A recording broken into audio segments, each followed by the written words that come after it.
பிலிப்பியருக்கு எழுதின நிருபம் 3வது அதிகாரம். பிலிப்பியர் 3வது அதிகாரம் 12 14 வரை உள்ள வசனங்கள் வாசிங்க. பிலிப்பியர் 3வது அதிகாரம். Philippians chapter 3 verse 12 to 14. நான் அடைந்தாயிற்று அல்லது முற்றிலும் தேறினவனானேன் என்று எண்ணாமல் எதற்காக பிடிக்கப்பட்டேனோ ஆசையாய் தொடர்கிறேன். சகோதரரே, பிடித்துக் கொண்டேன் என்று நான் எண்ணுகிறதில்லை, ஒன்று செய்கிறேன், பின்னானவைகளை மறந்து முன்னானவைகளை நாடி பொருளுக்காக இலக்கை நோக்கி தொடர்கிறேன். ஆகையால் நம்மில் தேறினவர்கள் யாவரும் இந்த சிந்தையாய் இருக்க கடவோம். வேறே சிந்தையாய் இருந்தால் வெளிப்படுத்துவார். எதுவரை தேறி இருக்கிறோமோ நடந்து கொண்டு ஒரே சிந்தையாய் இருப்போமாக. இங்க அப்போஸ்தலனாகிய பவுல் இங்க எழுதும்போது என்ன சொல்றாரு, ஒரு ஆவிக்குரிய வகையில நம்ம எப்படி அடுத்த நிலைக்கு சொல்லக்கூடிய ஒரு காரியத்தை நம்ம பிரஸ் பண்ணி நம்ம ஒரு நிலையிலிருந்து அடுத்த நிலைக்கு செல்லக்கூடிய ஒரு காரியத்தை நம்ம செய்ய வேண்டும். அதாவது நம்ம பின்னானவைகளை மறந்து முன்னானவைகளை நாடி, நம்ம நிறைய நேரங்களில் பார்த்தீங்கன்னா பின்னானவைகளை மறக்க வேண்டும் என்று சொல்லக்கூடிய காரியங்களை நம்ம வாழ்க்கையில் நடந்த ஒரு மோசமான சம்பவங்கள் இல்லை நம்ம செய்த காரியங்கள் இதெல்லாம் விட்டுட்டு வரணும் அப்படின்னு சொல்லக்கூடிய ஒரு காரியத்தை நம்ம பார்க்குறோம். அதுவும் ஒரு வகையில் ஓகேனாலும், ஆனால் இங்கே அப்போஸ்தலனாகிய பவுல் அந்த நோக்கத்துக்கு எழுதலை. அதாவது நீங்கள் ஆவிக்குரிய முறையில் அடுத்த நிலைக்கு போக வேண்டும். நம்ம கர்த்தரை அறிந்து கொள்கிற அறிவில் அடுத்த நிலைக்கு செல்ல வேண்டும். இப்போ அப்போஸ்தலனாகிய பவுல் இங்கே எழுதும்போது நம்ம கான்டெக்சுவலாக நீங்கள் பார்த்தீங்கன்னா அவர் எதற்காக எழுதவில்லை, வேற காரியத்துக்காக எழுதலை. நான் கர்த்தரை அறிகிற அறிவில் கர்த்தருக்குள்ள வளருவதில் நான் இன்னும் அடுத்த நிலைக்கு செல்ல வேண்டும். ஏன்னா பிலிப்பியர் 3வது அதிகாரத்தில் முதல்ல தொடங்கும்போது என்ன சொல்றாரு, நான் எபிரேயன்ல பிறந்த எபிரேயன், 8ஆம் நாளில் விருத்த சேதனம் பண்ணப்பட்டேன், நான் பென்யமீன் கோத்திரத்தான், நான் பரிசேயன்ல பரிசேயன், நியாயப்பிரமாணத்தின்படி நான் குற்றமற்றவன், அப்படி எல்லாத்தையும் சொல்லிட்டு இதையெல்லாம் நான் என்ன நினைக்கிறேன், குப்பையா நினைக்கிறேன். எதோட ஒப்பிடும்போது கர்த்தரை அறிந்து கொள்ளுகிற அறிவை ஒப்பிடும்போது.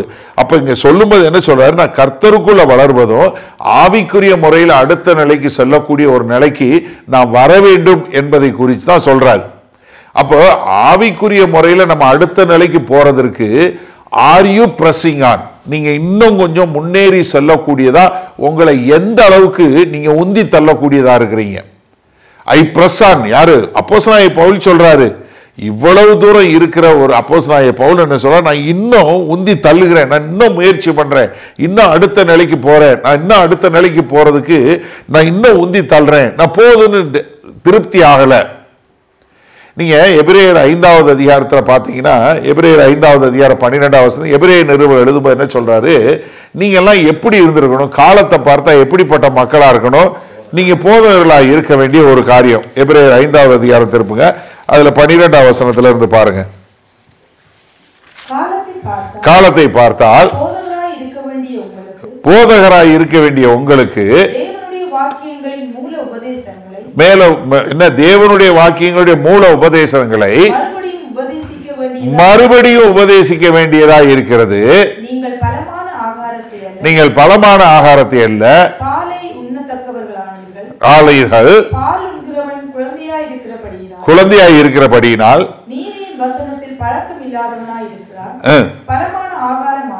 பலமான ஆகாரமானது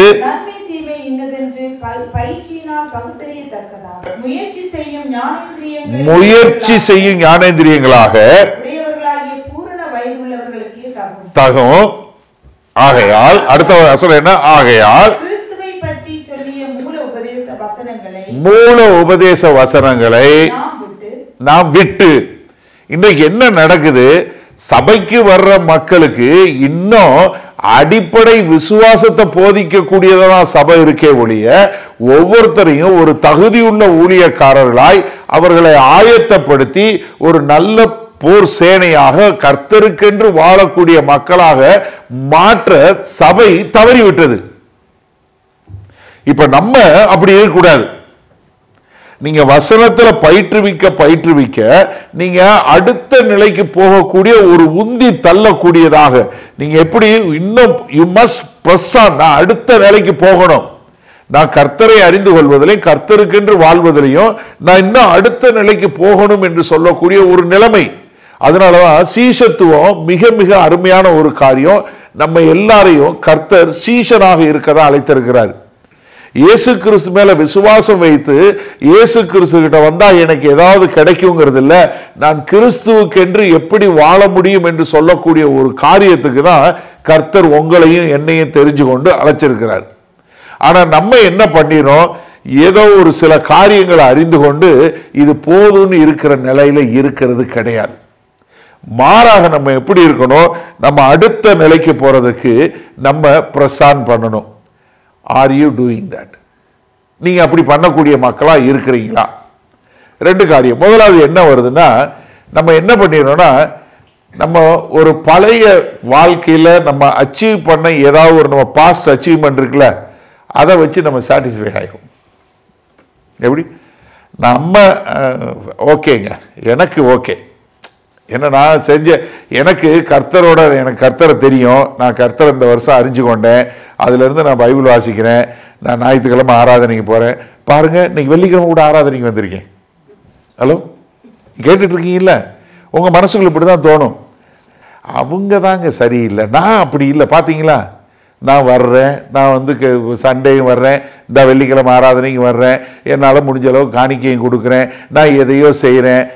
ஹலோ, ரிலிஜனை சொல்லலை, நல்லா புரிஞ்சு கொள்ளுங்க. கர்த்தரை அறிகிற அறிவு என்பது வேற, சபைக்கு வர்றதுங்கிறது வேற. சபைக்கு நான் வர்றது எதுக்காக வர்றேன், நான் வாரம் என்னுடைய வாழ்க்கையில ஒவ்வொரு நாளும் நான் கர்த்தரை துதித்து கொண்டு இருக்கிறேன். அதனால இங்க வரும்போது எனக்கு கையை தூக்கி கர்த்தரை ஆராதிக்கிறதுக்கு பிரச்சனை கிடையாது. நான் வீட்டில் யாரும் இல்லாத போது, நான் மட்டும் தனியா இருக்கும்போது கர்த்தரை ஆராதிக்கிறேனா, யாரும் இல்லாத போது நான் மட்டும் பைபிள் வாசிச்சு கர்த்தரோட இருக்கிறேனா, அப்படி இருந்தீங்கன்னா இங்க ஞாயிற்றுக்கிழமை வந்து உங்களை சொல்லும் போதோ இல்ல சர்வீஸ்ல வந்து பண்ணும் போதோ உங்களுக்கு என்ன இருக்கும், இது இயற்கையாக இருக்கும். இல்லைன்னா என்ன இருக்கும், இது புதுசாக தெரியும். ஏன்னா நீ பழக்கப்படல. ஆராதனை என்பது சபையில பாடுற பாட்டு மாத்திரம் கிடையாது, உன் வாழ்க்கையே ஒரு ஆராதனை முறையாகத்தான் இருக்க வேண்டும். யாரு பார்க்கும்போது யாரும் பார்க்காத போது நீ பண்றவனா இருந்தேதான், யாரு இருந்தாலும் இல்லாட்டி நீ கவலைப்படாம இங்கேயே ஆராதிக்கிறவனா இருப்ப. இல்லைன்னா என்ன வந்துடும், இல்லை நான் அப்படி இல்லை, நான் கொஞ்சம் அமைதியாக இருக்கிறேன், நான் ஷேமு, நான் அப்படியெல்லாம் பண்ண மாட்டேன் அப்படின்னு சொல்லக்கூடியதான்.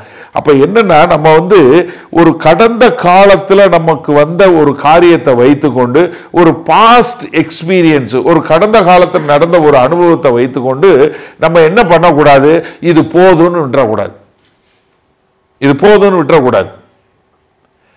பவுல் வந்து என்ன சொல்றாரு, இல்லை நான் இன்னும் கர்த்தரை அறிந்து கொள்வதற்காக கர்த்தருக்கென்று வாழ்வதில்லை. அவர் என்னை எதற்காக பிடித்து கொண்டாரோ அந்த பிடியை விட்டு விடாதபடி நான் என்ன பண்றேன், நான் இன்னும் நான் இன்னும் முயற்சிக்கிறேன், நான் இன்னும் அடுத்த நிலைக்கு போறதுக்கு முயற்சிக்கிறேன். நம்ம முயற்சி பண்றோமா? நீங்க எப்பயுமே டாக்டர்கிட்ட போனீங்கன்னா என்ன பண்ணுவாங்க, ஒரு பிளட் டெஸ்ட் எடுக்கிறீங்க, இல்லை எதுக்கோ போறீங்க, என்னத்துக்கோ போனாலும் உடனே என்ன பண்ணுவாங்க, உங்கள் ஹைட்டு வெயிட்டு இதெல்லாம் எடுத்து செக் பண்ணுவாங்க. எதுக்கு, நீ உன்னை எடுத்து எல்லாம் பார்த்தா தான் ஓகே, நீ எவ்வளோ வெயிட்டு போனதுக்கு இப்போ எவ்வளோ வெயிட்டு கூடியிருக்க, போன தடவை பிளட் ப்ரெஷர் எவ்வளோ இருந்துச்சு, இப்போ எவ்வளோ பிளட் ப்ரெஷர் இருக்குது, இப்படி எல்லாத்தையும் செக் மானிட்டர் பண்ணி தான் ஓகே உன்னோட ப்ராக்ரஸ் என்ன ஆச்சுன்னு பார்ப்பாங்க. ஒரு சில நேரத்தில் நமக்கு அது வெட்டி வேலையாக தோணும்.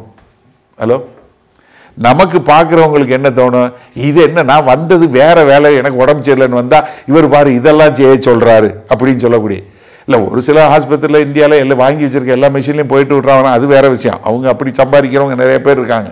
ஆனால் ஜென்ரலாக வந்து என்ன, உங்களை சில காரியங்களை பார்க்குற எதுக்கு, நீ எந்த அளவுக்கு முன்னாடிக்கு இப்போ எப்படி வந்திருக்கேன்னு பார்க்குறது. ஆவிக்குரிய முறையில் கர்த்தர்கிட்ட வரும்போதும் நீங்கள் எங்கேருந்து எங்கே வந்திருக்கீங்கன்னு பார்க்கணும். பழசை வச்சுக்கிட்டே, பழைய ரீடிங்கை வச்சுக்கிட்டே இன்றைக்கி வந்து நீ டாக்டர் மருந்து வாங்க முடியுமா? முடியாது. அப்போ நீங்க உங்களுடைய பாஸ்ட் எக்ஸ்பீரியன்ஸ் என்ன பண்ணக்கூடாது, நான் கர்த்தர்ல இன்னும் அடுத்த நிலைக்கு போகணுங்கிறத முயற்சி பண்ணுவதை உந்தி தள்ளுவதை நிறுத்தக்கூடாது. ரெண்டாவது என்ன தெரியுமா வரும், மற்றவங்களோட ஒப்பிட்டு பார்த்து உட்காந்துருவோம். மற்றவங்களோட ஒப்பிட்டு பார்த்து நம்ம என்ன பண்ணிடுவோம், போதும் போதும் நான் நல்லா இருக்கேன்.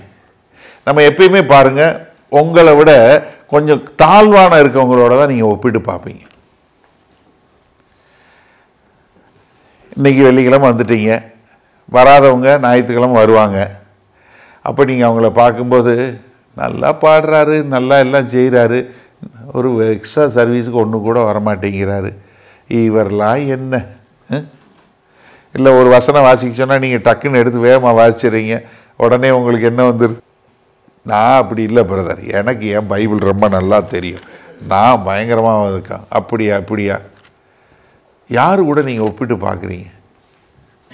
நான் சொன்னேன் இல்லையா, டெல்லியில் ஒருத்தரை சந்திச்சுட்டு வந்தேன்னு, அவரை பார்த்தபோது எனக்கு அப்படி ஒரு இதாக இருந்துச்சு. என்ன ஆண்டவரே, நான் இவ்வளோ அவர் இப்படி பண்ணியிருக்காரே கர்த்தர், உங்களை அவரை கொண்டு இவ்வளோ காரியம் பண்ணியிருக்கீங்களே அப்படின்னு எனக்கு ரொம்ப ஆச்சரியமாக இருந்துச்சு. ரொம்ப ஒரு அப்படியே பிரமிப்பை பார்த்தேன். அவர் என்னையை பார்த்து சொன்னார், நான் உங்களை பார்க்கும்போது ரொம்ப பிரமிப்பாக இருக்குது, நீங்கள் பிஸ்னஸ் பண்ணுறீங்க, பாஸ்டராக இருக்கிறீங்க, இத்தனை சபைகளுக்கு போகிறீங்க, இங்கே இவ்வளோ பண்ணுறீங்க, எப்படிங்க உங்களுக்கு நேரம் கிடச்சி இவ்வளோ நோட்ஸ் எழுதியிருக்கிறீங்க அப்படின்னு அவர், நான் அனுப்பிச்ச 2 புக்கை பார்த்துட்டு நான் சொன்னேன், இல்லை இந்த மாதிரி நிறைய மெட்டீரியல் இருக்குன்னொடனே அவர் நம்மளை பார்த்து பிரமிப்பாக இருக்குன்னாரு. நான் சொன்னேன், இல்லை நான் எனக்கு என்னமோ நீங்கள் பிரமிப்பாக இருக்குன்னு உங்களை பார்க்கும்போது. அப்போ அவர் சொன்னார், இல்லை நானாலும் பாஸ்ட் தான் உருவாக்குறேன், நீங்கள் மார்க்கெட் பிளேஸ்லேயே நீங்கள் இது பண்ணுறீங்கன்னு. யோசிச்சு பாருங்களேன், நமக்கு என்றைக்கு மற்றவங்களுடைய ஊழியத்தை பார்த்து மற்றவங்கள பார்த்து பிரமிப்பு வந்திருக்குமா? நம்மளை பிரமிக்க வைக்குதா? என்ன ஆண்டவர் எப்படி பண்ணுறாரு, நம்ம இன்னும் ஏதாவது செய்யணும் அப்படிங்கிற ஒரு உத்வேகம் உங்களுக்கு வருதா? இல்லை மற்றவங்கள பார்த்துட்டு நான் நல்ல கிறிஸ்தவன், எப்படி நான் நல்ல கிறிஸ்தவன், நான் கரெக்டாக, நான் காலையில் பைபிள் வாசிக்காமல் போக மாட்டேன் பாஸ்டர், நான் கரெக்டாக காசு கொடுத்துருவேன், நான் கரெக்டாக எல்லாம் செஞ்சிருவேன், அதனால் நான் நல்லவன் அப்படின்னா என்ன அர்த்தம்? ஒன்று உங்கள் வீட்டில் புருஷனையோ இல்லை மனைவியோ கம்பேர் பண்ணுறீங்கன்னு அர்த்தம் முதல்ல. இல்லை அம்மா அப்பா, இல்லை பிள்ளைங்க, இல்லை பக்கத்து வீடு, இல்லை வேறு யாரையோ. நீங்கள் சாட்டிஸ்ஃபை ஆனீங்கன்னா யாரு கூடயோ நீங்கள் உங்களை ஒப்பிட்டு பார்க்குறீங்கன்னு அர்த்தம். தயவுசெய்து பாருங்கள், உங்களை காட்டிலும் மேலானவர்களை பார்த்து I must grow that way, நான் அவங்கள மாதிரி அந்த அளவுக்கு இல்லைனால் இன்னும் ஒரு லெவல் கூட போகக்கூடிய அளவுக்கு ஆண்டவரை நான் இன்னும் உண்மை அறிந்து கொள்ளணும், நான் ஆவியில் இன்னும் ஆழமான காரியங்களை அறிந்து கொண்டு மற்றவர்களுக்கு நான் ஒரு பிரயோஜனம் உள்ள ஒரு பாத்திரமாக இருக்கணும் அப்படின்னு சொல்லக்கூடிய ஒரு உந்துதல் உங்களுக்குள்ள வருதா? சிந்திச்சு பாருங்க ஒரு நிமிஷம். அதாவது கர்த்தருடைய வார்த்தையை அறிஞ்சு கொள்ளணும்னு சொல்லக்கூடிய மக்கள் நம்ம சபையில் இருக்கிறோம். நம்ம சபையிலே நீங்கள் எத்தனை பேர் வேறு பைபிள் ஸ்டடி, நீங்கள் வராததுக்குரிய பைபிள் ஸ்டடியை உட்காந்து நீங்கள் பார்த்து நான் கற்றுக்கொள்ளணும், நான் இந்த இதுக்கு வரல, உட்காந்து நான் அதை கற்றுக்கொண்டு நான் இது பண்ணுன்னு சொல்லி பார்த்தவங்க எத்தனை பேர் இருக்கீங்க? ஒரு நிமிஷம் சிந்திச்சு பாருங்கள், நீங்களே சிந்திச்சு பாருங்களேன். அந்த ஸ்டடி நான் வரலனே, நான் ரோமர் பைபிள் ஸ்டடிக்கு நான் வரல, அதனால் அது நீங்கள் நிறைய பண்ணியிருக்கிறீங்க, நீங்கள் வாட்டுக்கு எவ்வளோ 135 ஸ்டடி பண்ணிட்டீங்க, நான் எப்படி அவ்வளோ உட்காந்து நீ பார்க்குறது, அது பரவாயில்ல, எனக்கு இப்போ தெரிஞ்சது போதும் அப்படின்னு நினச்சிங்கன்னா you are not freezing on. அதாவது நம்ம ஒப்பிடக்கூடிய காரியம் எதாக இருக்கக்கூடாது, நம்மளை காட்டிலும் குறைவானவங்களாக இருக்கக்கூடாது, எனக்கு இன்னும் பத்தலையே, அந்த ஹோலி டிஸ்கண்டென்ட்மெண்ட் என்று சொல்லக்கூடியதா. இப்போ தேவனை அறிகிற அறிவில் அந்த பரிசுத்தமான வாழ்க்கையில் எனக்கு இன்னும் பதலை, எனக்கு இன்னும் பத்தலை அப்படின்னு சொல்லக்கூடிய ஒரு காரியம் இருக்குதா உங்களுக்கு? இந்த 2 காரியம் தான் என்ன பண்ணுன்னா உங்களை மேல் நோக்கி போக விடாமல் இருக்க பண்ண முடியும். முதலாவது நம்ம இந்த நிலைமையில் போனோன்னா, ஃபஸ்ட்டு நீங்கள் கர்த்தருடைய சீஷனாய் வருவதற்கு முதல்ல எந்த அளவுக்கு நீங்கள் உங்களை விட்டு, உங்களுடைய சுயத்தை விட்டு கர்த்தரை பின்பற்றீங்க. முதல்ல உங்கள் சுயத்தை விட்டு. ஆண்டவராய் இயேசு கிறிஸ்து தன்னிடத்தில் வரக்கூடிய எல்லாரையும் பார்த்து திரளான ஜனங்கள் வரும்போது முதல்ல என்ன சொன்னார்? எவனொருவன் என்னை பின்பற்றி வர விரும்பினால் அவன் என்ன பண்ணணும்? தன்னைத்தானே வெறுத்து. அப்போ முதலாவது நீங்க கர்த்தரை அறிந்து கொள்கிற அறிவில் வளரணும். கர்த்தருக்குள்ள என்ன வாழணும்னா உங்களை எந்த அளவிற்கு நீங்கள் வெறுக்கக்கூடிய மக்களாக இருக்கிறீங்க, உங்கள் சுயத்தை விடக்கூடிய மக்களாக எந்த அளவுக்கு இருக்கிறீங்க சிந்திச்சு பாருங்க. நம்ம வாழ்க்கையே சுயநலமான வாழ்க்கைங்க. எல்லாம் ஏன் இது, என் வீடு, என் மனைவி, என் புருஷன், என் பிள்ளை, என் காசு, என் சம்பளம், என்னது, எனக்கு எனக்கு எனக்கு எனக்கு யோசிச்சு பாருங்க. எல்லாமே ஏன் இது. இப்போ கிறிஸ்தவத்துக்கு வந்தாலும் என்ன இருக்கு, ஏன் சர்ச்சு, ஏன் ஆடு, ஹலோ ஏன் ஆத்மா, யாரு, எல்லா ஆத்மாவும் கர்த்தருக்கு சொந்தம். ஏன் ஆத்மா, ஏன் சர்ச்சு, ஏன் சர்ச்சு தான் பெரிய சர்ச்சு, ஏன் கட்டடம் தான் பெரிய கட்டடம், ஒன்னைய காட்டில் நான் பெருசாக கட்டுறேன் பாரு, ஒன்னைய காட்டில் நான் பெரிய கார் வாங்குறேன் பாரு. கேட்டால் கர்த்தர் ஆசீர்வதிச்சாரு. சிந்திச்சு பாருங்க. இப்போ நீங்கள் எந்த அளவிற்கு உங்களுடைய சுயத்தை வெறுக்கக்கூடிய மக்களாக இருக்கிறீங்க. எவன் ஒருவன் என்னை பின்பற்றினால் தன்னைத்தானே வெறுத்து தன் சிலுவையை எடுக்கணும். முதல்ல ஒன்று, உங்களை நீங்கள் எந்த அளவுக்கு வெறுத்துருக்கீங்க, எந்த அளவுக்கு உங்கள் சுயத்தை விட்டு கொடுத்துருக்கீங்க. உங்களுடைய நேரத்தை விட்டுட்டு நான் கர்த்தருக்கென்று நான் நேரத்தை செலவு பண்ணணும், எனக்கு இந்த இது வாங்குறத காட்டில் நான் கர்த்தருக்கென்று ஒரு காரியம் செய்யணும். நீங்கள் அதாவது தயவு செய்து நீங்கள் சில காரியங்களை கவனித்து பாருங்கள். எவ்வளவு கிறிஸ்தவர்கள் இன்றைக்கு அடிக்கப்படுறாங்க தெரியுமா, எவ்வளவு கிறிஸ்தவர்கள் துன்புறுத்தப்படுறாங்க தெரியுமா. இந்த ஜார்க்கண்டில் உட்காந்து அந்த மிஷனரி வந்து அவங்கள்ட்ட பேசிகிட்டு இருக்கும்போது அவங்க சொன்னாங்க, அண்ணன் எங்கள் சபையை அடித்து நொறுக்கி எல்லாரையும் அடித்து இது பண்ணிட்டாங்க, எங்களுடைய கிராமத்துக்கு வர்றதுக்கே அவ்வளோ டைம் ஆகும். ஏன்னா உங்களுக்கு வந்து மலையில் ஏறி கிட்டத்தட்ட ஒரு 3 மணி நேரம் நடந்து வந்தால் தான் எங்கள் கிராமத்துக்கு வர முடியும். அங்கே வந்து அடித்து எல்லாம் நொறுக்கிட்டாங்க. எல்லாரும் பயந்து என்ன தெரியுமா செஞ்சோம், நாங்கள் எல்லாம் மலையில் ஓடி போய் மலையில் ஒளிஞ்சிருந்தோம், மலையில் உட்காந்துருந்தோம், ஒளிஞ்சிருந்தோம். சாப்பாடு கிடையாது, ஒன்றும் கிடையாது. மழை தண்ணி ஓடி வர்ற பாறையில் வர்ற தண்ணியை குடிச்சிட்டு ஒரு வாரம் உட்காந்துருந்தோம். சிந்திச்சு பாருங்க. நமக்கு அப்படிப்பட்ட ஒரு பெர்சிக்யூஷனாக இருக்கு இன்னைக்கு. சிலர் கிறிஸ்துவுக்கென்று படக்கூடிய கஷ்டம், அவங்களுக்கு நம்ம கொடுக்கறதுனா என்ன, கர்த்தருடைய வார்த்தை, கர்த்தருடைய ஞானத்தை தான் கொடுக்குறோம். கர்த்தரை பற்றி கொண்டு வாழுங்கன்னு சொல்லக்கூடிய ஒரு காரியத்தை சொல்லி கொடுக்குறோம். கர்த்தர் யாருங்கிற சொல்லி கொடுக்குறோம். அதை சொல்லி கொடுக்க கூட ஆள் இல்லை. ஆனா இன்றைக்கு பெரும்பாலான சபைகள் என்ன சொல்லுது, நீ சுயத்தை வெறுக்கிறதுக்கு பதிலாக உனக்கு என்ன வேணுமோ நீ எங்ககிட்ட வா, கிறிஸ்து கொடுப்பாருன்னு சொல்லுது. அதான் ரொம்ப வேதனையான விஷயம். நீ எந்த பிரசங்கம் எடுத்து பார்த்தாலும் சரி, எந்த பெரிய சபைகள் இருக்க எந்த சபையை எடுத்து பார்த்தீங்கன்னாலும் சரி, 1000 பேருக்கு மேல உள்ள சபைகளில் உள்ள தமிழ் சபைகளை உட்காந்து செய்தி கேட்டீங்கன்னா நீங்க ஒரு சபையோட மெசேஜில் கூட கேட்க மாட்டீங்க, நீ உன்னைய வெறுத்து கிறிஸ்துவுக்கு என்று வாழணும் பார்க்கவே மாட்டீங்க. எல்லாம் என்ன, உங்கள் துக்கம் சந்தோஷமாய் மாறும், நிறைவான ஆசீர்வாதம், இரட்டிப்பான ஆசீர்வாதம். நீ சிறுக விதைச்சேனா சிறுக அறுப்ப. கர்த்தர் நீ கொடுக்கிற வச்சுதான் மறுப்பாரு, கர்த்தரை சொல்லாத. இது உபதேசம். எந்த பைபிள் படிக்கிறீங்க? சில நேரங்களில் இவங்களெல்லாம் பார்க்கும்போது, இயேசு கிறிஸ்து இந்த பூமியில் இப்போ இருந்தாருன்னா என்ன சாட்டை வச்சு அடிக்க முடியும், மொத்தமாக ஒரு பாம்பு போட்டுருவாருன்னு நினைக்கிறேன். ஏன்னா பூரா அப்படி எல்லாரும் இப்படியே ஆரம்பிச்சா என்ன அர்த்தம் யோசிச்சு பாருங்க. இப்போ ஒருத்தன் ஆரம்பிச்சிருக்கான், என்ன அனாயிண்டிங் வாட்டுறான், அது விற்கிறான். ஒருத்தன் புதுசா ஏதாவது ஒருத்தன் கிளம்பிக்கிட்டே இருக்கிறான். கிறிஸ்துவுடைய நாம வெளியே தூசிக்கப்படல, சபைக்குள்ள தான் தூசிக்கப்படுது.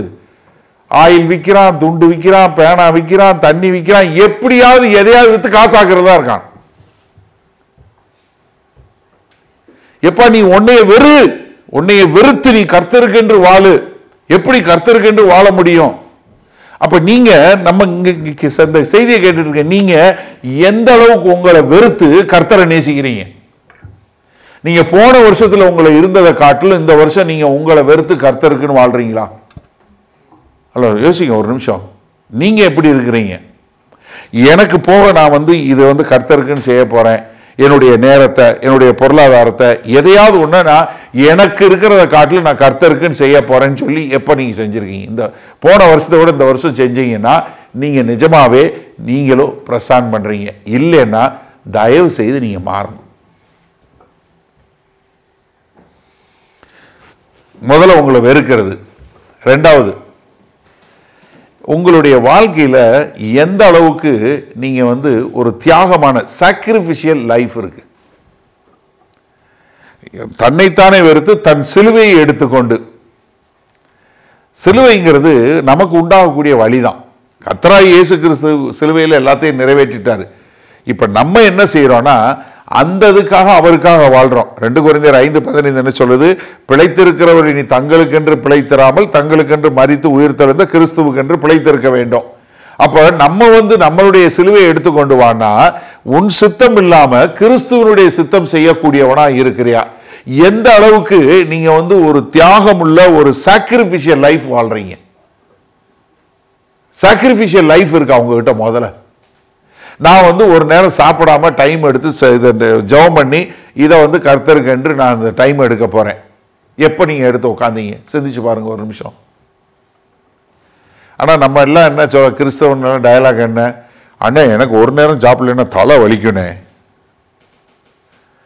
எப்படி ரொம்ப கஷ்டம்னே. எப்போ நீங்க கடைசியா ஃபாஸ்ட் பண்ணி ஜெபம் பண்ணியிருக்கீங்க? அதாவது ஜெபமும் உபவாசமும் ஒன்னோட ஒன்று சேர்ந்தது. கர்த்தராகிய இயேசு கிறிஸ்து என்ன சொல்லி கொடுத்தாரு?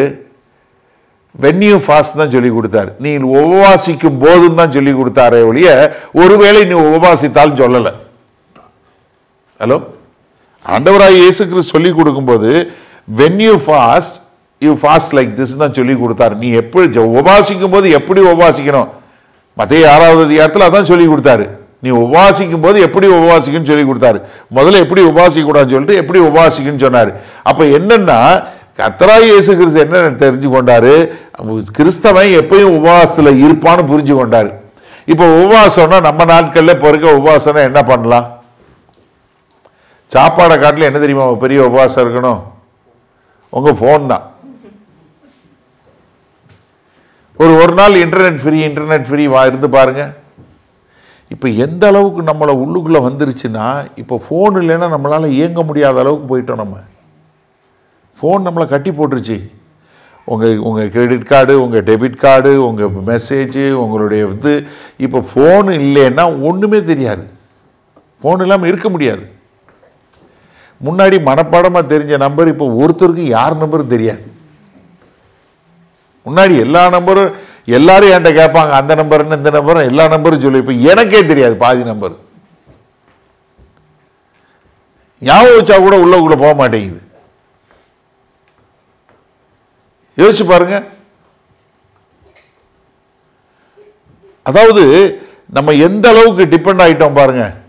அப்போ போன் இல்லாம இருக்க முடியாதுங்கிற நிலைமைக்கு வந்துட்டோம். கர்த்தர் இல்லாம இருக்கிறோம். ஹலோ, அப்படி ஆயிடுச்சு. ஏன்னா நிறைய ஜோக் சொல்றாங்கல்ல, போனு மட்டும் இயேசு கிறிஸ்து மாதிரி இருந்தாருன்னா, நம்ம போனை நேசிக்கிற அளவுக்கு இயேசு கிறிஸ்துவை நேசிச்சோம்னா நம்ம வாழ்க்கை எங்கேயே போயிடும். கரெக்டாக சார்ஜ் பண்ணிடுறோம்.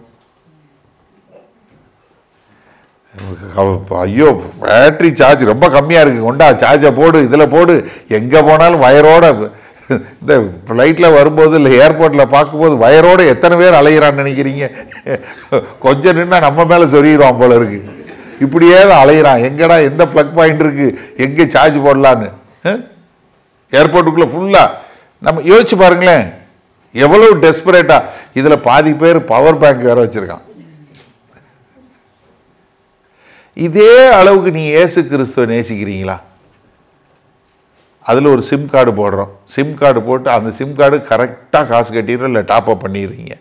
ஏன்னா டேட்டா ஒர்க் பண்ணலைன்னா, ஒரு நாள் அதில் டேட்டா ஒர்க் பண்ணலைன்னா நமக்கு என்ன ஆகுது? டேட்டா ஒர்க் பண்ணல, இந்த நெட்வொர்க்கே சரியில்லை. இப்போ யோசிச்சு பாருங்க, இயேசு கிறிஸ்து மாதிரி வச்சு, ஃபோன் மாதிரி வச்சு, அங்கே கனெக்ஷன் சரியில்லை அப்படின்னு சொல்லி சொன்னால் எப்படி இருக்கும்?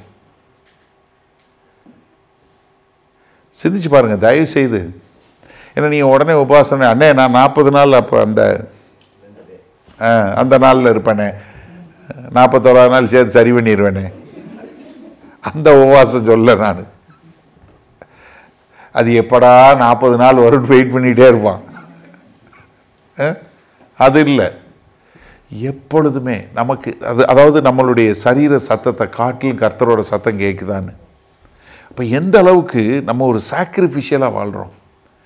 பணத்தில் எடுங்க, நீங்கள் உங்களுக்குன்னு செலவு பண்ணுறது போக நீங்கள் யோசிச்சு பாருங்கள், கர்த்தருக்குன்னு முதல்ல எடுத்து வைக்கிறீங்களா? கர்த்தருடைய காரியத்துக்கு செய்யணும்னு. நீங்கள் சொல்லுவீங்க உடனே, அண்ணே நான் எனக்கும் அந்த பணம் வந்துச்சுன்னா அதுக்கப்புறம் செய்வேன். உங்கள்கிட்ட இன்றைக்கி இருக்கிறதுலேருந்து நீங்கள் கர்த்தருக்கு ஒரு தியாகத்தன்மையோட ஒரு பழியாக கொண்டு வந்து கொடுக்கக்கூடியதாக இருக்குதா? அதுதான் கர்த்தர் பார்க்குறாரு. ஏன்னா ஏழை விதை போட்ட 2 பைசாவை ஏன் சொன்னார்? ஏன்னா மீதி பேர்லாம் அவங்க தங்கள் மிகுதியிலேருந்து கொடுத்தாங்க, அவள் தனக்கு உண்டானதை கொடுத்தான். இந்த ஒரிசா இந்த பக்கத்தில் உள்ள மிஷினரிஸ் அவங்களோட வாழ்க்கையை கேட்கும்போது அவங்கெல்லாம் என்ன, அவங்களுக்கு சொல்லி கொடுக்குறது, நீ விசுவாசத்தில் போய் வாழு, நாங்கள் காசு கொடுக்க மாட்டோம், கர்த்தர் தான் உன்னை அழைச்சிருக்கிறார், கர்த்தர் உன்னை வழி நடத்துவார், போய் அங்கே போய் அவங்க ஊழியம் பார்த்து அங்கேருந்து ஆளுங்களை ட்ரெயின் பண்ணி அவங்க வேறு ஆளுங்களை அனுப்புகிறாங்க. எப்படி பாருங்கள், சிந்திச்சு பாருங்கள். அப்போ எந்த அளவுக்கு முதல்ல நீங்கள் உங்களை வெறுக்கிறதுல எவ்வளோ தூரத்தில் வரீங்க, ரெண்டாவது நீங்கள் தியாகமாக வாழக்கூடிய ஒரு காலத்தில் எப்படிப்பட்ட ஒரு காரியங்களை செய்யக்கூடிய மக்களாக இருக்கிறீங்க. இந்த 2ஐயுமே நீங்கள் சோதித்து பார்த்தீங்கனாலே உங்களுக்கு தெரிஞ்சிடும் நீங்கள் எந்த அளவு கர்த்தர் கூட வர்றீங்கன்னு. மூன்றாவதாக உங்களுடைய நேரம், எந்த அளவுக்கு நீங்கள் கர்த்தரோட நேரம் செலவு பண்ணுறீங்க. யோசிச்சு பாருங்கள், எந்த அளவுக்கு நீங்கள் கர்த்தரோட நேரம் செலவு பண்ணுறீங்க. காலையில் எந்திரிச்ச உடனே நீங்கள் முதல்ல கர்த்தரை தேடுறீங்களா இல்லை எதை தேடுறீங்க? நான் நிறைய முறை சொல்லியிருக்கேன், இந்த மொபைல் ஃபோனில் அலாம் வைக்கிறதுனால வரக்கூடிய விளைவுகள்னு. காலையில் எந்திரிச்சு நீங்கள் மொபைல் ஃபோனை பார்த்து பிறகு அதுக்கப்புறம் நீங்கள் போய் வெளியே எந்திரிச்சு பைபிளை வாசித்து நீங்கள் கர்த்தரை தேடுறதுக்குள்ளே போதும் ஆயிரும். உங்கள் நேரத்துக்கு எப்படி இருக்குது, எந்த அளவு, அதாவது நீங்கள் நேரம் செலவு பண்ணுறதுக்கு உங்களுக்கு கஷ்டப்பட வேண்டியிருக்கா? அன்போட நேரம் செலவு பண்ணக்கூடிய மக்கள் இருக்காங்க, வேண்டா வெறுப்பாக நேரம் செலவு பண்ணக்கூடிய மக்கள் இருக்காங்க இல்லையா? ஒரு சிலரை நான் உட்காரு 5 நிமிஷம் பேசணும், ஃபோன் எடுக்காத, எதையும் எடுக்காத, என்கிட்ட பேசு, என்னைய பாரு அப்படின்னு உட்கார வச்சு பேச வேண்டியிருக்கல சில நேரத்தில். இல்லைன்னா பேசுறல, இல்லைன்னா மண்டையில் என்ன வருது, என்னதான் பேசினாலும் நீ பேசு, நான் அதை யோசிச்சுட்டு இருக்கேன். இது அப்படி முடித்த உடனே நம்ம ரைட் ஓகே பேசுங்க, நான் என்ன கேட்டேன் அப்படின்னா தெரியாது. ஏன்னா மண்டையில் என்ன ஓடிட்டுருக்கு, வேற ஓடிட்டுருக்கு. பேசதான் கூப்பிட்டேன், ஆனால் நான் கேட்க மாட்டேன், நான் வேற வேலை பார்க்குறேன். சிந்திச்சு பாருங்க ஒரு நிமிஷம், எந்த அளவிற்கு நம்ம நேரத்தை கர்த்தருக்கு கொடுக்குறோம். கர்த்தரோட நேரம் செலவு பண்ணுறதில்ல. இயேசு கிறிஸ்துவோட வாழ்க்கை பாருங்கள், எவ்வளவு தான் பிஸியாக இருந்தாலும் தனியாக காலையில் எந்திரிச்சு போய் கர்த்தரோட நேரம் தேவனோட செலவு டைம் ஸ்பெண்ட் பண்ணுறார். அதிகாலமே இருட்டோடே எழுந்து, ஏன்னா எனக்கு மார்க் 1வது அதிகாரத்தில் அவர் 21ஆம் வசனத்திலேருந்து பார்த்தீங்கன்னா பேதுருவோட மாமியை குணப்படுத்துகிறாரு, ஊரில் இருக்க எல்லாரையும் சுகப்படுத்துகிறாரு, ராத்திரி பூரா எல்லாம் நடக்குது. அதிகாலமே இருட்டோடு எழுந்து அவர் வாட்டுக்கு ஜெபம் பண்ண போயிட்டார். பேதுரு மற்ற ஆளுங்களும் தேடி ஐயோ ஆண்டவரே உங்களை எல்லாரும் தேடி கொண்டு இருக்கிறாங்க. எந்த அளவுக்கு உங்களோட நேரத்தை எப்படி செலவு பண்ணுறீங்க? அதாவது நான் போன வருஷம் நான் 20 நிமிஷம் தான் செலவு பண்ணுவேன், இந்த வருஷம் 21 நிமிஷம், அட்லீஸ்ட் 1 நிமிஷமாவது கூட வந்திருக்கா? இல்லை கர்த்தருக்கு செய்யக்கூடிய காரியத்தில் கொஞ்சமாவது உங்கள் நேரம் கூடியிருக்கா? குறைஞ்சிருக்கனே. நிறைய பேரோட வாழ்க்கையில் இது வேணால் சொல்ல முடியும். ஏன்னா வேலை பிஸி, நீங்கள் நினைக்கிற மாதிரி கிடையாது. எனக்கு வேலை பிஸி, எனக்கு அந்த வேலை இருக்குது, இந்த வேலை இருக்குது, என்னால் இது செய்ய முடியாது, அது செய்ய முடியாதுன்னு சொல்லக்கூடியதான். ஆமாம், நம்ம எல்லாருமே பிஸி தான். சாத்தாவை நம்மளை வச்சுருக்க ஒரே ஆயுதம் வேறு ஒன்றுமே கிடையாது, பிஸி தான். இன்றைக்கி நான் சொன்ன மாதிரி மொபைல் ஃபோனில் நீங்கள் பார்க்குறீங்கள, அப்போ இந்த ஒரு வாரமாக ட்ராவல் பண்ணதுனால சொல்கிறேன், எந்த ஏர்போர்ட்லேயும் யாரும் சும்மா உட்காரவே இல்லைங்க. சும்மா உட்காந்து 2 பேர் பேசுனதை நான் பார்க்கவே இல்லை. எல்லார் ஃபோன்லேயும் ரீல் ஓடிக்கிட்டே இருக்கு. அது பெரிய ஆளாக இருந்தாலும் சரி, சின்ன பிள்ளையாக இருந்தாலும் சரி. சின்ன பிள்ளைங்க இப்படி வச்சுட்டு இப்படி தள்ளுது, பெரியாள் பூரா வெட்டிகளை வச்சு இப்படி தள்ளிக்கிட்டே இருக்கான். எல்லாம் ரீல்ஸ் தான். அதுலேயும் பாதி பேர் ஹெட்ஃபோன் போட மாட்டேங்கிறான். ரீலை போட்டு அவன் அந்த ரோலை உள்ள எல்லாருக்கும் கேட்குது. பிளேனில் சொல்கிறான், நீ மொபைல் ஃபோனை ஏரோப்ளேன் மோடில் போடுன்னு. இறங்குறதுக்கு முன்னாடி ஏர்போர்ட்டில் நான் சொல்கிறேன், ராஞ்சி ஏர்போர்ட்லேயும் சரி, டெல்லி ஏர்போர்ட்லேயும் சரி, எந்த ஏர்போர்ட்லேயும் பிளேன் இறங்கி டச் டவுனுக்கு முன்னாடியே 10 பேர் ஃபோனாவது மினிமம் அடிக்குது உள்ளுக்குள்ளே. நீ என்ன சொல்கிறது, நான் என்ன கேட்குறது? எல்லாருக்கும் பிஸி. அபி லேண்ட் வரேன், அபே தரன்னு 10 பேர் 15 பேர் ஃபோன் எடுத்து பேசுகிறான். அவ்வளோ சத்தமாக பேசுகிறான் ஃபோன் பிளேன் இறங்கிட்டு இருக்கும்போது. என்னமோ 5 நிமிஷம் லேட்டாக இறங்கினதுனால என்னமோ பெரிய பிரச்சனையும் என்னங்க மாதிரி யோசிச்சு பாருங்களேன். அதாவது என்னன்னா, எந்த நேரமும் யாரும் சும்மா இருக்கிறதே கிடையாது. கர்த்தருடைய சன்னிதானத்தில் உட்கார்ந்து அமர்ந்து நானே தேவன் என்று அறிந்து கொள். எப்போ உட்கார்ந்து நீங்க அமைதி ஆண்டவரே என்னோட பேசுங்கன்னு உட்கார்ந்தீங்க? ஒரு நிமிஷம் நீங்க கேளுங்க. கிறிஸ்தவத்தில் வந்துட்டோம்னா என்ன ஆக்கிட்டோம்? நம்ம ப்ரேயர் மோனோலாக் ஆக்கி நம்மாடு போயிட்டோம். என்னென்ன சொல்லுமோ எல்லாத்தையும் சொல்லிட்டு ஆமேன்னு சொல்லிட்டு போயிட்டோம்னா நம்ம என்ன நினைக்கிறோம்? சூப்பராக ப்ரே பண்ணனே, இன்னைக்கு 45 நிமிஷம் ப்ரே பண்ணனே. ஆனால் எடுத்து பாருங்க, 45 நிமிஷம் கம்ப்ளைண்டாக இருக்கும். என்னென்ன சரியில்லைங்கிறத ஆண்டவர்கிட்ட சொல்லியிருப்பாங்க. இது சரியில்லை, அது சரியில்லை, மனைவி சரியில்லை, பிள்ளை சரியில்லை, கூட வேலை பார்க்குறவன் சரியில்லை, மேனேஜர் சரியில்லை, அது சரியில்லை, இது சரியில்லை, நம்ம பிரிட்டனில் இருக்கிறதுனால கிளைமேட்டு சரியில்லை, அதையும் சேர்த்து சொல்லி எல்லாமே எதெல்லாம் சரியில்லையோ 45 நிமிஷம் கம்ப்ளைண்ட் பண்ணிவிட்டு ஏசு கிறிஸ்து நாமத்தினாலே ஆமேன்னு சொல்லிட்டோம்னா என்ன நினைக்கிறோம்? அப்பா இன்னைக்கு 45 நிமிஷம் ஜெபம் பண்ணேனே, கணக்கு வேணா பார்த்துக்கோங்கண்ணே பண்ணேன்னு சொல்கிறது. அது ஜெபமா? அது கர்த்தரோட நேரம் செலவு பண்ண ஜெபமா? நீங்கள் முதல்ல எந்த அளவுக்கு ஒரு நேரம் எடுத்து செலவு பண்ணீங்க கர்த்தரோட எந்த அளவுக்கு நேரம் செலவு பண்ணுறீங்களோ அந்த அளவுக்கு தான் நீங்கள் கர்த்தருடைய காரியங்களை அறிஞ்சு கொள்ள முடியும். தேவனோட செஞ்சிருந்தா தானே தேவனுடைய காரியங்களை அறிஞ்சு கொள்ள முடியும். சங்கீதம் 34 நமக்கு எல்லாரும் தெரிஞ்ச வசனம் என்ன? Delight in the Lord your God who grants the desires of your. கர்த்தரில் மனமகிழ்ச்சியாயிரு, அப்போது அவர் உன் காரியங்களை எல்லாம் இருதயத்தின் வேண்டுதல் எல்லாம் வாய்க்க பண்ணுவார். அன்னைக்கு என்னன்னா, நமக்கு இருதயத்தின் வேண்டுதல்லாம் என்ன இருக்கணும்? முதல்ல நீ கர்த்தரோடு என்னவா இருக்கணும்? அவரோட உட்கார்ந்து இருந்து அவர் தானே, அப்பதானே நீ கர்த்தரோடு மனமகிழ்ச்சியா இருக்கணும். அப்போ உன்னுடைய சித்தம் தேவனுடைய சித்தம் உன் சித்தமா மாறணும் இல்ல? அது கண்டிஷன் தானே அங்க கொடுத்துருக்குது. நீ கர்த்தரோடு மனமகிழ்ச்சியாயிரு, அப்பொழுது அவர் உன்னுடைய இருதயத்தின் வாஞ்சைகளை நிறைவேற்றுவார். யூ டிலைட், அதாவது கர்த்தரோட டிலைட்ஃபுல்லா இரு. நீ கர்த்தரோட சந்தோஷமா மனமகிழ்ச்சியா கர்த்தரோட இரு, அப்பொழுது அவர் உன்னுடைய இருதயத்தின் வாஞ்சைகளை நிறைவேற்றுவார்.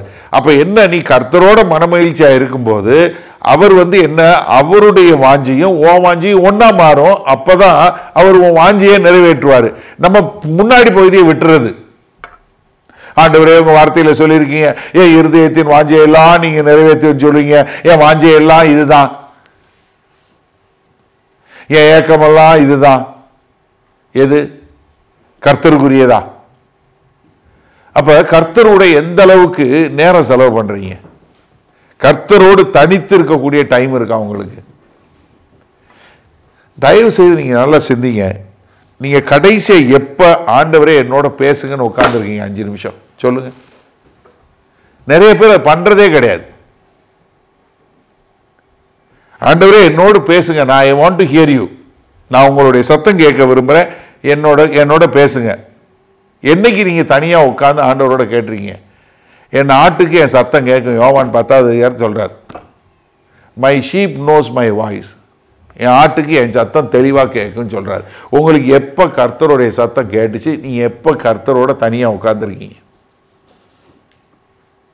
நம்ம வாழ்கிற நாட்டில் இது ரொம்ப சந்தோஷமான காரியம். என்னன்னா, அவ்வளோ குவைட்டாக இருக்குது. நீங்கள் இந்தியாவில் போய் பாருங்கள், என்ன சத்தம், என்ன இரைச்சல்.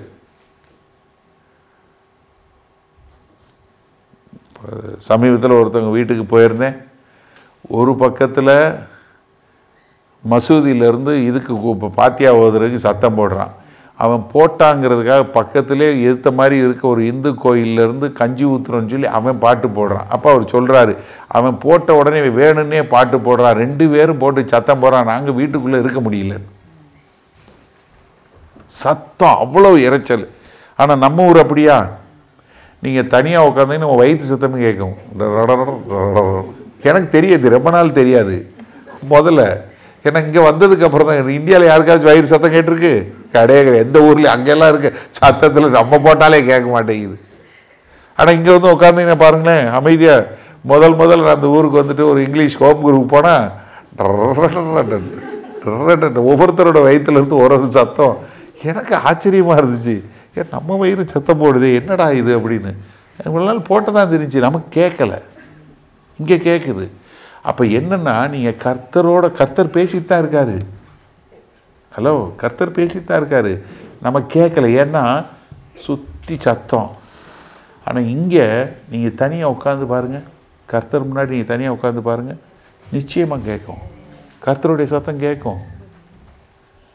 அப்போ நீங்கள் ஒரு காரியம் இது பண்ணுங்கள், ஆண்டவரே நான் இனி உங்களோட உங்கள் சத்தம் கேட்குறதுக்கு நான் இன்னும் ஐ வில் பிரசான், நான் இன்னும் கொஞ்சம் உந்தி தள்ளி நான் உங்கள் சத்தம் கேட்குறதுக்கு நான் இன்னும் கொஞ்சம் என்னை விட்டு கொடுக்குறேன், நான் உங்கள் சத்தம் கேட்கணும் அப்படின்னு சொல்லக்கூடியதான். முதல்ல நீங்கள் எந்த அளவுக்கு உங்களை வெறுக்கிறீங்க, ரெண்டாவது உங்களை நீங்கள் ஒரு தியாகமான வாழ்க்கை வாழ்கிறதில்ல, மூன்றாவது கர்த்தரோட இந்த 3 காரியத்தில் நீங்கள் எந்த அளவுக்கு கர்த்தரை கிட்டி சேரணும்னு சொல்லி முயற்சி பண்ணுறீங்களோ, எந்த அளவுக்கு நீங்கள் உங்களை உந்தி தள்ளுறீங்களோ அந்த காரியத்தை நம்ம செய்யணும். அப்படி செஞ்சாதான் நீங்கள் என்ன பண்ண முடியும், கர்த்தர் எதற்காக உங்களை தெரிஞ்சு கொண்டாரோ அதில் போய் நிறைவேற்ற முடியும். ஏன்னா சவாலான காரியங்க. நான் சொன்ன மாதிரி எனக்கு அவரை மீட் பண்ணி அவர் 11,000 சர்ச்சுக்கு உருவாக்குனான்னு சொன்ன மாத்திரத்தில் எனக்கு அப்படியே ஒரு நிமிஷம், ஆண்டவரே நான் என்ன செஞ்சு கொண்டு இருக்கிறேன், என்ன பண்ணிகிட்டு இருக்கிறோம், எனக்கு அதே மாதிரி செய்யணும்னு ஆசை இல்லை. There is something more to it. ஏன்னா நம்ம ஆராதிக்கிற தேவன் என்ன எல்லாரையும் ரட்சிக்கணும்னு விரும்புகிறாரு, நம்மளை ஒரு நோக்கத்துக்காய் பிடித்து கொண்டு இருக்கிறார், நமக்குன்னு ஒரு தனி தாளந்துகளை கொடுத்துருக்கிறாரு, நம்ம சபைக்குன்னு ஒரு காரியங்களை கொடுத்துருக்கிறாரு.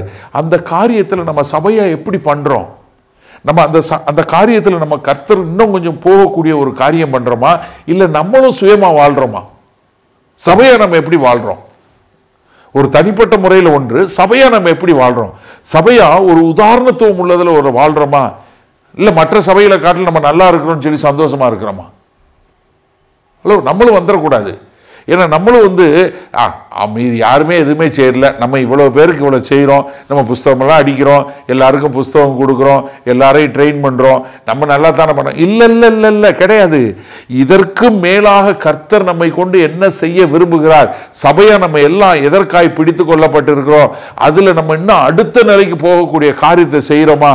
நம்ம சபையா நம்ம எப்படி, நம்மளுடைய வளர்ச்சி எப்படி இருக்கிறது? போன வருஷத்தை காட்டில் இந்த வருஷம் நம்ம எந்த அளவுக்கு வளர்ந்துருக்கோம்? நம்ம கர்த்தரை அறிகிற அறிவில், நம்ம கர்த்தரை அறிகிற அறிவில் மற்றவர்களை வளர்ப்பதில், இன்னும் மற்ற மக்களை ஒரு சவால் விடக்கூடிய ஒரு வாழ்க்கை வாழ்வதற்கு நம்ம என்ன செஞ்சிருக்கிறோம், எந்த அளவுக்கு நம்ம வளர்ந்துருக்கிறோம்? சிந்திச்சு பாருங்க ஒரு நிமிஷம். அப்போ நம்ம என்னன்னா, கூடி வரும்போது ஒருத்தர் உற்சாகப்படுத்தக்கூடிய மக்களா, நம்மளை ஏதோ ஒரு பெரிய நோக்கத்துக்கு கர்த்தர் பிடிச்சிருக்கிறாரு, வாங்க நம்ம எப்படி நம்ம அதுக்கு செலவு பண்ண முடியும், நம்ம எப்படி அதுக்கான நேரத்தை செலவு பண்ண முடியும், அப்படி பார்க்கக்கூடியதா இருக்கணும். இங்க நீங்க குற்றம் கண்டுபிடிக்கணுமா, நிறைய குற்றம் கண்டுபிடிக்க முடியும். இங்க குறைகள் கண்டுபிடிக்க முடியுமா, நிறைய குறைகள் கண்டுபிடிக்க முடியும். அதெல்லாம் ஒரு மாறுபாடான கருத்தே கிடையாது, எங்க போனாலும் கண்டுபிடிக்க முடியும். பட் ஆனா நம்ம எதற்காக இணைக்கப்பட்டு இருக்கிறோம், நம்ம எதற்காக ஒரு சபையா இருக்கிறோம், அதுல நம்ம எந்த அளவுக்கு முன்னேறி கொண்டு இருக்கிறோம்? ஏன்னா பிலிப்பாய் பட்டணத்தில் உள்ள சபைக்கு எழுதுறாரு, நான் இப்படி முன்னேறி கொண்டு இருக்கிறேன், நான் இந்த மாதிரி நான் பின்னானவைகளை மறந்து முன்னானவைகளை நாடி பரம அழைப்புக்கான அந்த பந்தய பொருளுக்காக நான் இலக்கை நோக்கி ஓடிக்கொண்டு இருக்கிறேங்கிறாரு. இப்ப நம்ம சபையிலிருந்து நம்ம சொல்லும் போது நம்ம அந்த மாதிரி போய் கொண்டு இருக்கிறதுல நம்ம அளவுகோல் வைத்து பார்க்கும்போது நம்ம முன்னேறி கொண்டு இருக்கிறோமா? முன்னேறி கொண்டு இருக்கிறோம். ஆனா எந்த அளவுக்கு? ஏன்னா இப்படி ஒரு சில காரியங்களை கேட்கும்போது, இல்லை டான்சானியாவில் நடக்கக்கூடிய காரியங்கள் ஒரிசாவில் கேட்கும்போது நம்ம இன்னும் நம்மளை ஒரு உற்சாகத்தில் தள்ளக்கூடியதா, நம்மளை இன்னும் சவால் விடக்கூடியதா, ஆண்டவரே நாங்கள் இன்னும் எப்படி அடுத்த நிலைக்கு போக முடியும், நாங்கள் எப்படி இன்னும் கொஞ்சம் காரியங்களை செய்ய முடியும், எங்களுக்கு கற்றுக் கொடுங்க. நாங்கள் எப்படி மற்றவர்களுக்கு ஒரு ஆசீர்வாதமாக இருக்க முடியும், எப்படி மற்ற சபைகளுக்கு ஒரு ஆசீர்வாதமாக இருக்க முடியும், நாங்கள் எப்படி உதாரணத்தை உள்ளவங்களாக வாழ முடியும். நம்ம இதுவரைக்கும் இந்த கேம்ப்லாம் வாங்கல, நம்ம எல்லாருக்கும் புஸ்தகம் கொடுக்கும்போது தான் சொல்கிறோம், இந்த புஸ்தகம் இவ்வளோ காசாச்சு, உங்களுக்கு காசு கொடுக்க முடிஞ்சால் கொடுங்க, இல்லையா ஃப்ரீயாக எடுத்துகிட்டு போனாலும் எடுத்துகிட்டு போங்க, ஆனால் ஒரே ஒரு கண்டிஷன், நான் இந்த புஸ்தகத்தை எடுத்துகிட்டு போய் வாசிப்பேன் அப்படின்னு சொல்கிறவங்க மாத்திரம் எடுத்துகிட்டு போங்க. இதுதான் சொல்லி கொடுக்குறோம், காசு கேட்கறது இல்லை. ஏன்னா ஒரு சில நேரங்கள் அவங்க கொடுக்குற காசு என்ன வராது, ஃப்ரைட் காசு கூட வராது. நம்ம அதை பற்றி கவலைப்படலை. ஏன்னா கர்த்தர் நம்மளை அழைச்சிருக்கிறார், அந்த நோக்கத்தை நிறைவேற்றுவதற்காக இருக்கிறோம். ஏன்னா கர்த்தர் யாரை கொண்டும் காசு கொடுப்பார், யாரை கொண்டும் இது பண்ணுவார். ஆனால் நம்ம என்னன்னா அதை செய்யக்கூடிய மக்களாக இருக்கும்போது கர்த்தர் நம்மளை இன்னும் அடுத்த நிலைக்கு உந்தி கொண்டு போவார். நம்ம அதை இன்னும் கொஞ்சம் உந்தக்கூடிய மக்களா, நம்ம இன்னும் செய்யக்கூடியதா. நான் I really thank God for our church. நான் உண்மையிலேயே நம்ம சபைக்காக கர்த்தரை மனதார நன்றி செலுத்துகிற. நிறைய பேர் நிறைய விதங்களில் நீங்கள் இருக்கிறீங்க. ஆனால் நம்ம இதற்கு மேலான நிலைக்கு போகணுங்கிறதுல எனக்கு எந்த விதமான மாறுபாடான கருத்தும் கிடையாது. நிறைய பேர் உதாரணத்துவமாக கொடுக்குறீங்க, நிறைய பேர் உதாரணத்துவம் நேரத்தை எடுத்து செலவு பண்ணுறீங்க, நிறைய பேர் உதாரணத்துவம் நிறைய காரியங்கள் செஞ்சுருக்கீங்க. நம்ம சபைகள் கட்டி கொடுக்கக்கூடியதாக இருக்கிறோம், நிறைய காரியங்கள் செய்யக்கூடியதாக இருக்கிறோம். நிறைய காரியங்கள் நான் உங்களுக்கே சொல்கிறதில்ல. ஏன்னா நம்ம நம்மளையே தட்டி கொடுத்துட்டு ஆஹா வெரி குட் நம்ம நல்லா செய்கிறோன்னு சொல்லக்கூடாதுங்கிறக்காகவே நான் சொல்கிறதில்ல. ஏன்னா நம்ம எப்படின்னா நம்ம செய்யக்கூடிய காரியங்களை பார்த்து கர்த்தர் சொல்லணும், நம்மளை ஆண்டவர் சொல்லணும், வெல் டன்ரா ரொம்ப அருமையாக பண்ணுறீங்க அப்படின்னு சொல்லக்கூடியதா. ஏன்னா சில நேரங்களில் உற்சாகப்படுத்துறதுக்கு சொன்னாலும், ஆனால் நான் என்ன சொல்கிறேன்னா நம்ம இனி அடுத்த நிலைக்கு போகிறதுக்கு நம்ம இன்னும் உதாரணத்துவம் உள்ள மக்களாக நம்ம உந்தி தள்ளக்கூடிய மக்களாக இருக்கணும். ஏன்னா நம்ம பண்ணக்கூடிய ஒரு மாறுதல் பெரிய மாறுதலாக இருக்க வேண்டும். ஐஏஎம்ல போய் பேசினேன், அங்கே ஒரு 30 மிஷினரிஸ் இருந்தாங்க. அது ஒரு மீட்டிங் பண்ணேன். இதில் இந்த ட்ரிப்பில் எல்லாம் அப்படி ஒரு என்ன சொல்கிறது, ஒரு ஃப்ளையிங் விசிட் தான் எல்லா இடமும். அவங்க நார்த் ஈஸ்ட்லேருந்து ஒரு 30 பேரை கொண்டு வந்து அங்கே உட்கார வச்சு 6 மாதம் சாப்பாடு போட்டு அவங்களுக்கு கர்த்தருடைய வார்த்தையை சொல்லி கொடுத்து, அவங்களுக்கு ஒவ்வொரு தனிப்பட்ட ஸ்கில்லும் சைக்கிள் ஓட்டுறதுலேருந்து எல்லா காரியங்களும் சொல்லி கொடுத்து அவங்க போகிற இடங்களில் எப்படி இருக்க முடியும் அப்படிங்கிற ஒரு லைஃப் ஸ்கில்லை சொல்லி கொடுக்குறாங்க. இந்த ஒரிசா சர்ச்சஸில் உள்ள பாஸ்டர்ஸ் அவங்களுக்கு இது பண்ணுறதுக்கு அவங்களுக்கு என்ன ஸ்கில்ஸ் கற்றுக் கொடுக்க முடியும், சைக்கிள் ஓட்டுறது, ஆடு வாங்கி கொடுத்து ஆடு வளர்க்குறது, இல்லை தையல் மிஷின் வாங்கி கொடுத்து தையல் மிஷின் இது பண்ணுறது, இல்லை அவங்களுக்கு ஒரு 2 வீலர் வாங்கி கொடுத்து அதை எப்படி அவங்க வாடகைக்கு வாடகை வண்டி மாதிரி ஓட்டி அதில் கூட வர்றவங்களுக்கு சுவிசேஷம் சொல்ல முடியும். எப்படியெல்லாம் சிந்திக்கிறாங்க தெரியுமா, எப்படியெல்லாம் உபயோகப்படுத்தக்கூடிய காரியமாக இருக்குது. அந்த அளவுக்கு ஒரு உதாரணத்துவம் உள்ள ஒரு வாழ்க்கை வாழ நிறைய பேர் இருக்காங்க. நம்ம அதில் அடுத்த நிலைக்கு கொண்டு போவதற்கு நம்மளால் இயன்ற காரியங்களை செய்யணும். நம்ம கர்த்தருடைய வார்த்தையை எந்த அளவுக்கு விதைக்கிறோம், எப்படி இப்படிப்பட்ட மக்களை ஒரு தகுதியுள்ள நல்ல ஊழியக்காரர்களாக ஆற்றுவதற்கு நம்ம சபையாக என்ன செய்யணும், கர்த்தருடைய வார்த்தையை போதிப்பதிலும் கர்த்தருடைய வார்த்தையை கருத்தாய் சொல்லிக் கொடுப்பதிலும் அந்த வார்த்தையை அவங்களுக்கு கொண்டு போய் சேர்ப்பதிலையும். இப்போ ஹிந்திலையும் ஒரியாலையும் அவங்க டிரான்ஸ்லேட் பண்ணி இந்த புக்ஸை பிரிண்ட் பண்ண சொன்னாங்க. ரொம்ப சந்தோஷமாக இருந்துச்சு எனக்கு. யோசிச்சு பாருங்கள். அப்போது ஆப்பர்ச்சுனிட்டி நிறையா இருக்குது. இல்லை நீங்கள் வேறு லாங்குவேஜில் எனக்கு தெரியுனே, எனக்கு கன்னடத்தில் மாற்ற முடியும், இல்லை தெலுங்கில் மாற்ற முடியும், இல்லை ஏதாவது ஒரு மொழியில் மாற்ற முடியும் அப்படின்னா தாராளமாக செய்யுங்க. நிஜமா. ஏன்னா கர்த்தர் ரொம்ப இதாக ஓப்பன் பண்ணுறாரு. இப்போ பார்த்துட்டு ஒரு மெசேஜ் பார்த்து ஒருத்தன் சொன்னாங்க, அண்ணே சிங்கிலீஷில் என்னால் மொழிபெயர்க்க முடியும்னு. உடனே செய்யுங்கன்னு சொல்லிட்டு வந்தேன். ஏதாவது எப்படியாவது நம்ம கர்த்தருடைய வார்த்தையை அடுத்தவங்களுக்கு கொடுக்கக்கூடிய மக்களா. எனக்கு அருமையானவர்களே, நம்ம சபையாகவும் நம்ம தனிப்பட்ட முறையிலையும் அடுத்த நிலைக்கு போவதற்கு நம்ம உந்தக்கூடிய மக்களாய் வி மஸ்ட் பிரஸ் ஆன். ஆனால் என்னன்னா நம்ம இருக்கிற இடத்துல தேங்கி நின்றக்கூடாது. நம்மளே தட்டி கொடுத்துட்டு சபாஸ் வெல்டன் மீதி பேர மாதிரி இல்லை, நம்ம சபை தான் இருக்கிறதுலே நல்ல சபை, நம்ம தான் நிறையா காரியங்கள் செஞ்சுருக்கிறோம். இல்லை, கர்த்தருடைய காரியம் இன்னும் எவ்வளவோ இருக்குது. நம்ம நல்லா பண்ணியிருக்கலாம். ஆனால் அதெல்லாம் மறந்துட்டு, ஆண்டவரே எங்களை பிடித்து கொண்ட நோக்கம் என்ன, அதில் நாங்கள் இன்னும் எப்படி அடுத்த நிலைக்கு போகணும், அந்த பரம அழைப்பில் நாங்கள் எப்படி போக முடியும். பவுல் கடைசியாக சொல்கிறார் இல்லையா, அகிரிப்பாட சொல்லும்போது அப்போஸ்தலர் 26வது அதிகாரத்தில் என்ன சொல்கிறாரு, அகிரிப்பாவே நான் கர்த்தர் கொடுத்த பரம அழைப்புக்கு ஒரு நாளும் கீழ்ப்படியாதவனாக இருக்கவே இல்லை, பரம தரிசனத்திற்கு கீழ்ப்படியாதவனாக இருக்கவே இல்லை, அதையெல்லாம் அப்படியே நிறைவேற்றினார். அப்படிப்பட்ட ஒரு சபையாக, அப்படிப்பட்ட ஒரு மக்களாக வாழ நம்மளை ஒப்பு கொடுப்போம். மகா கிருபையும் இறக்கம் நிறைந்த எங்கள் அன்பின் தகப்பனே, கர்த்தாவே இந்த அருமையான நல்ல மாலை வேலைக்காய் நன்றியோடு துதிக்கிறோம். ஆமாண்டவரே, இதோ அப்போஸ்தலனாகிய பவுல் சொன்னது போல பின்னானவைகளை மறந்து முன்னானவைகளை நாடி, ஆமாண்டவரே நாங்கள் சபையாய் எங்களுக்கு முன்னாடி என்ன அதை வைத்திருக்கீங்க, எங்களுக்கு முன்னாடி வைத்திருக்கிற சவால்களை நாங்கள் ஏற்றுக்கொண்டு ஆண்டவரே அதில் அடுத்த நிலைக்கு செல்லக்கூடிய ஒரு கிருபையில் எங்களை வழி நடத்துங்க. அதற்கான எல்லா தேவதாயும் தேவ கிருபையும் உண்டாகட்டும். ஆமாண்டவரே எங்களை தாழ்த்தி ஒப்பு கொடுக்கிறோம். மீட்பெரும் ரட்சகருமாகிய இயேசு கிறிஸ்துவின் மூலம் பிதாவே, ஆமேன் ஆமேன். உங்களில் யாருக்காவது ஜெப தேவைகள் இருக்குமானால் நீங்கள் உங்களுடைய வீடுகளில் உங்கள் கதவை பூட்டி நீங்கள் ஆண்டவரை நோக்கி ஜெபம் பண்ணுங்கள். உங்களுடைய எல்லா விதமான பலவீனங்களை குறித்து தெரிந்து வைத்திருக்கிற தேவன், எப்போதும் ஜீவன் உள்ள தேவன், உங்களுடைய ஜெபங்களை கேட்டு உங்களுக்கு பதில் கொடுப்பார். நீங்கள் வேற ஒரு ஆள்கிட்ட போகணும், வேற ஒருத்தவங்கிட்ட போய் ஜெபத்துக்கு போகணும்னு அவசியம் இல்லை. நீங்கள் ஜெபம் பண்ணால், ஆண்டவராகிய இயேசு கிறிஸ்துவை ஏற்றுக்கொண்ட எல்லாரும் பிதாவாகிய தேவன்கிட்ட ஜெபம் பண்ணால் அந்த ஜெபத்தை கேட்டு பதில் கொடுக்கக்கூடிய அன்புள்ள பரமபிதா தான் நமக்கு இருக்கிறாரு. அதனால் தைரியமாக நீங்கள் ஜெபம் பண்ணுங்க. அதே சமயத்தில் இன்னொரு காரியமும் நாங்கள் சொல்கிறோம், எங்களுக்காய் ஜெபம் பண்ணுங்க. ஏன்னா வேத வசனத்தில் அதுதான் சொல்லியிருக்கு, நீங்கள் எந்த ஊழியக்காரரையும் ஜெபம் பண்ண போங்கன்னு சொல்லலை, ஆனால் ஊழியக்காரருக்காக ஜெபம் பண்ண சொல்லியிருக்கு. நாங்கள் தைரியமாக தேவனுடைய வார்த்தை இன்னும் அதிகமாக பிரசங்கிக்க எங்களுக்காய் நீங்கள் ஜெபிக்கும்படி கேண்டிக் கொள்கிறேன். ஆமேன்.